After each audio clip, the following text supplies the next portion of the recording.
President Biden's approval rating continues to plummet. A new Quinnipiac University poll finds only 37% of people actually approve of the job that Joe Biden is doing. 52% of people say they disapprove. When asked about the most urgent issues facing America today, the top answers were the economy, COVID-19, immigration, and health care. But even though Biden's numbers might be low, members of Congress are lower or even lower as well. The poll finds only 30% of people approve of Democrats in Congress. 23% approve of Republicans. Joining me right now is former Bush senior advisor and Fox News contributor, Karl Rove. Karl, it's always a pleasure. Thanks very much for being here. Your thoughts on these numbers? You bet.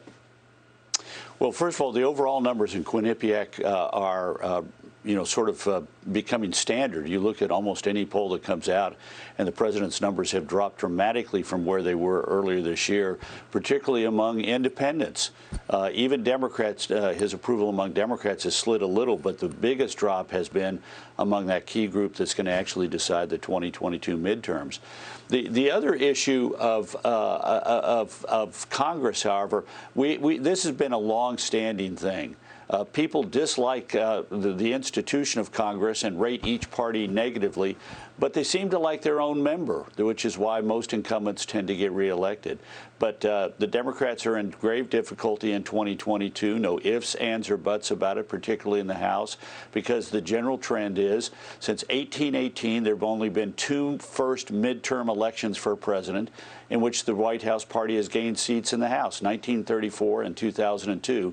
So the Democrats are going to lose seats in the House next year when you've got a margin of 3 seats as they have today, or 5 after the 2 special elections in deep blue states are finally held. That ain't going to be enough. The average loss in the modern era has been 26 seats. We're likely to see the Republicans pick up more than 20 seats and take control of the House by anywhere by 15 to 20 seats. Even in the face of changes within the Democrat Party, I'm reading about a whole host of resignations and congressmen and women wanting different jobs. Yeah, right now there are about 12 Democrats or 13 Democrats who have either said, I'm retiring or I'm running for another office. And as I look at those, there are about 4 of those that are likely to flip. Ron Kind's seat in Wisconsin, a seat in Illinois, a seat in Pennsylvania, a seat in Arizona. They're all likely to become Republican. The others are generally solid Democrat. John Yarmuth, for example, in Louisville, and Mike Doyle of Pennsylvania in Pittsburgh. But it's interesting because these are senior Democrats who are saying, I'm the chairman of the Budget Committee. I'm the chairman of a powerful subcommittee of Energy and Commerce. I'm a senior member of the Appropriations Committee. But you know what? I'm not going to be in the majority after November of 2022. So I want to go out while I'm on top, not when I have to give up my chairmanship, give up my my bigger office for a smaller one, lose part of my staff, and more importantly, become a member, not a leader. So the Democrats are recognizing that this is not going to be a good midterm election for them. And it could be that they don't agree with some of the policies being spewed out by their leadership. I mean, Biden, of course, is hitting the road to try to sell this massive spending agenda. He's traveling to Pennsylvania today, Karl, as the president identifies programs from the bill that could be getting cut, like free community college. What's your take on whether or not they're going to get something across the finish line here? They claim that the window is closing to finalize a package, but I know that many of them among themselves have said, well, I know Nancy Pelosi has said October 31st, but we're really talking about the end of the year to try to get something done. Yeah. Well, and look, we went through the same dance in 2009 and 2010, and it was only in March of 2010 that they finally passed the Affordable Care Act, and that's when they had 60 votes in the United States Senate and a huge majority in the House, having picked up a gigantic number of seats in 2006 and adding to them in 2008. Look, I got a complicated whiteboard, but indulge me. The president says, okay, we're hearing rumors today that the price tag is going to drop from $3.5 trillion, which, as we really know, if you take out the gimmicks, the Committee on Responsible Federal Budget says is $5 to $5.5 trillion. But the $3.5 trillion is going to drop to $1.8 trillion to $1.9 trillion. What's out? Free community college. We're not going to pay for that.